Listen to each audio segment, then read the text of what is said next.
রাতটা ভালো কাটছে। চোখটা এমন লাগতেছে হচ্ছে ওরকম ভাবে ঘুম হয় নাই তো।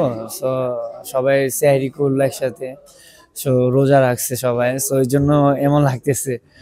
আর অবশ্যই ভালো আমাদের রাতটা কাটছে। আর ম্যাচটার পর বর্তমান টিমের যে এনভায়রনমেন্ট অবশ্যই ভালো। হামজা বলছে যে না, আমরা ভালো খেলছি ফুটবল, সো আমরা আশা করি বাংলাদেশে ওদের সাথে জিততে পারবো। আর অ্যাজ ইউজুয়াল সবসময় ও আমাদের সাথে খুব ক্লোজলি মিশতে পারছে, আর আমরাও ওর সাথে খুব ক্লোজলি মিশতে পারছি। আর হামজা বলছে যে আমরা ওদের মাঠে এসে ইজি ছিল না, এটা টাফ ছিল। শুরু থেকেই ওরা আমাদের সাথে এক একটা প্রবলেম ক্রিয়েট করতেছিল, মাঠ প্রবলেম বা এটা প্রবলেম।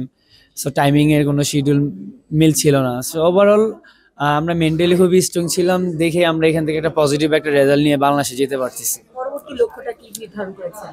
পরবর্তী লক্ষ্য নেক্সট ম্যাচ। সো নেক্সট ম্যাচটা আমরা চাবো যে আমাদের গ্রুপের মধ্যে যেন আমরা একটা ভালো একটা অবস্থানে থাকতে পারি, যেহেতু আমাদের গ্রুপ প্রত্যেকটা ম্যাচ ড্র হয়েছে। সো আমি মনে করি আমাদের সুযোগ আছে। কোচের কথা কি, আমরা ভালো ছিল। সো এখান থেকে অনেক কিছু শিখার আছে আমাদের, যেটা সামনের ম্যাচগুলো কাজে দিবে। মিসগুলো নিয়ে কি বলবেন?